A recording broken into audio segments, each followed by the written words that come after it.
Hey everybody, welcome back. Shagdog the Greats, 2K Wrestling. This should be a good one. The following contest is scheduled for one fall. Making his way to the ring from Tampa, Florida, weighing in at 252 pounds, Mr. Wonderful Paul Orndorff. That's right, Mr. Wonderful Paul Orndorff. Built like a tank, arrogant as they come, and one of the toughest men to ever lace up the boots.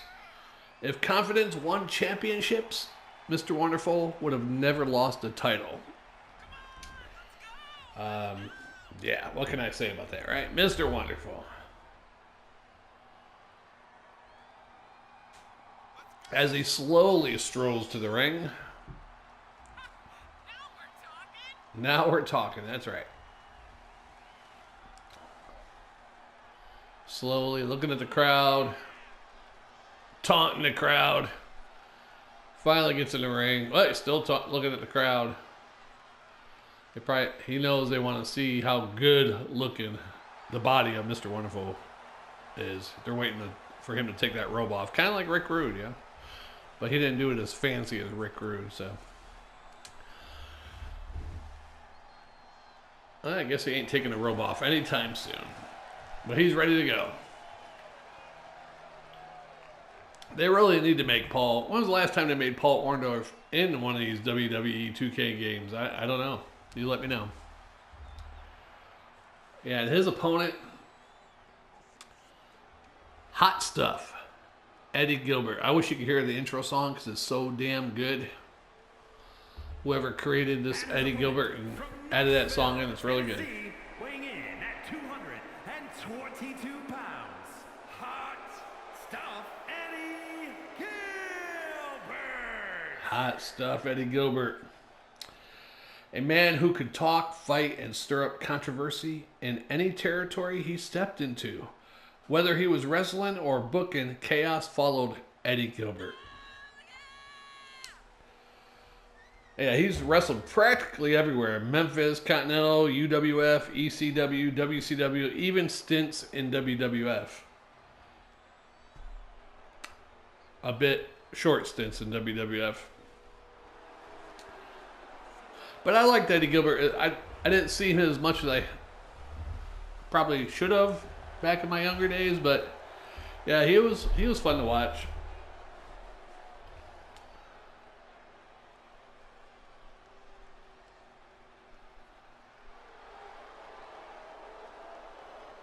He also tag teamed with his brother Doug Gilbert and was part of several Memphis territory rivalries. But here we go with this awesome match. And Eddie's got his pink tights on, so.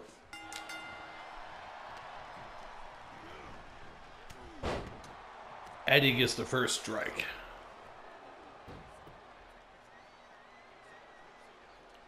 Yeah, Eddie wasn't just a wrestler. He was considered a creative genius behind the scenes and helped shape early ECW ideas.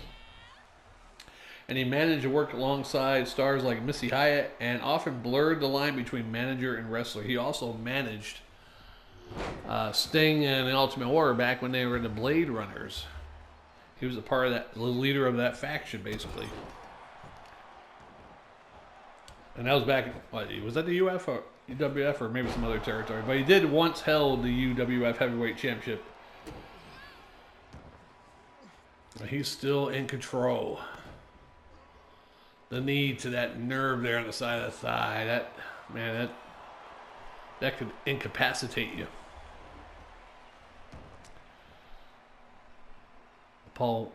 Mr. Wonderful needs to make a comeback here soon. Over the top rope. Eddie goes to punch him. Paul Orndorff retaliates. But Eddie gets him right back under control. Elbow to the shoulder. Yeah, Mr. Wonderful wrestled in. What's he going to do here? Oh, my. That's a power. Outside the ring powerbomb. Oh. What the? I'm surprised Eddie's getting back up that quick. That had to hurt. Yeah, Mr. Wonderful wrestled NWA, WWF, WCW, many regional promotions during his career. One of the greatest drop kicks for a heavyweight wrestler, too. And don't forget his awesome pile driver. Move to the midsection. A DDT hooks the leg. Could it be over this quick? Wow. Yeah, Eddie Gilbert had a reputation for being one of the smartest promoters, especially when he was in the Memphis territories. He sadly died in 1995, only 33 years old. Heart attack. Many wrestlers believe years of hard living and wrestling stress caught up with him.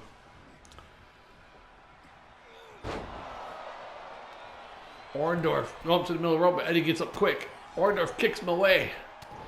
Oh, tries to give him a hammer from the middle of the rope, and Eddie gets him in the gut with a punch. Ref almost gets knocked out there. Some athletic moves there by Eddie Gilbert and an elbow. He misses with a kick, though. Probably his mistake. It's going to cost him the match.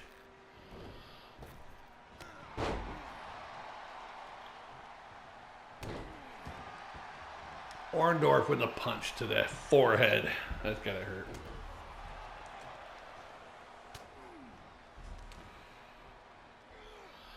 Yeah, Gilbert could be loved or hated by fans depending on the city. He could flip from villain to hero overnight, you know.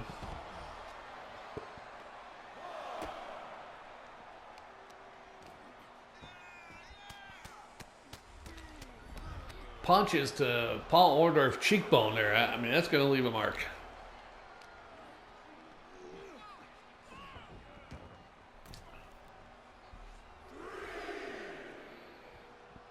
Yeah, Orndorff once headlined major cards during wrestling's booming national expansion era, including the WWF, which is now the WWE.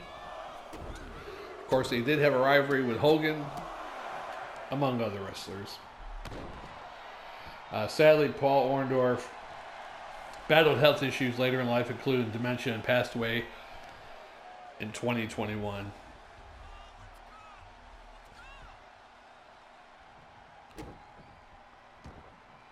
And he wrestled in Mid-South NWA before he went to the WWF.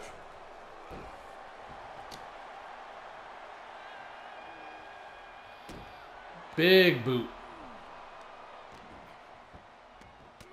Some more cheek punches, those short little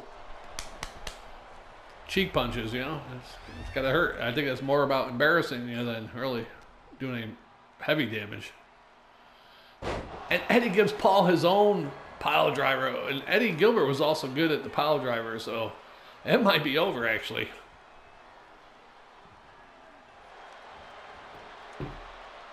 One, two. It's over. Eddie Gilbert wins. Even with the busted open head. Man, I can't believe it. He gave Paul Orndorff a pile driver of his own. I don't know if that's one of his finishers. It might be. Hot Stuff Eddie Gilbert. Eddie Gilbert wins. And if you could only hear that music, that is some good music for Eddie Gilbert. I tell you what. Wow. I like it. Yeah, that was a good one. I was hoping for some more finishing moves. Maybe a power driver by Paul Orndorff, but we didn't get to see that. But that's okay. Maybe we'll see Paul Orndorff in another month or two, and we'll see. These are random matches, so we don't know who's going to go up against who. I do because I do all the wrestlers on the list, and I randomize it, and then I just go down the list. Okay, these two are going against each other. Occasionally I might say, you know what, let's do a three-man... you know the thing, three-way dance or whatever the hell you call it. God, maybe I got dementia. Who knows? And then I got tag teams also where I'm doing random. I do have some tag teams and solo matches, some of the members too. But I think next round, once I get through this whole list, I'm gonna have tag teams that were normally mainly tag teams stay tag team only with no solo matches. You know, like the Road Warriors, Hart Foundation. Well, not the Hart Foundation. I'd still have Brett. I probably still have both of those do solo matches. But teams that were pretty much teams their whole career, they're going to probably just stay tag teams, no solo matches. All right, we'll see you in the next one. Shagdog the Great. Hope you liked it. Subscribe, comment, like. We'll see you then.